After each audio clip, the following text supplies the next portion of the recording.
بنیادی چیز ہم اگر کہیں سے کسی ملک سے محروم کیے گئے ہیں تو بنیادی جو چیز ہوتی ہے وہ یہ ہے کہ ہم اپنے منصب سے خود ناواقف ہیں. یہ جانتے ہی نہیں کہ مسلمان ہونے کا مطلب کیا ہوا, نہیں جانتے ہیں.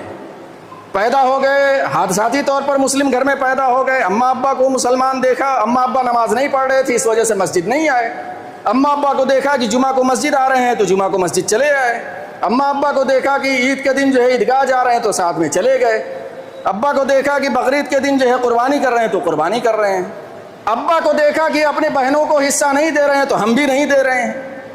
ابا کو دیکھا کہ جو ہے بےایمانی کر رہے ہیں تو بیٹا بھی بےایمانی کر رہا ہے, زمینیں ہڑپ رہا ہے. ایک نسل ہڑپ رہی تھی تو دوسری نسل بھی ہڑپ رہی ہے. تو یہی تو ہے, کہیں شعور تھوڑی ہے.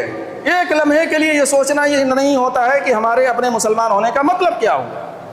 جب مسلمان ہونے کے بارے میں نہیں سوچا, اپنے منصب کے بارے میں نہیں سوچا, تو پھر ذمہ داری کا احساس کہاں سے آئے گا.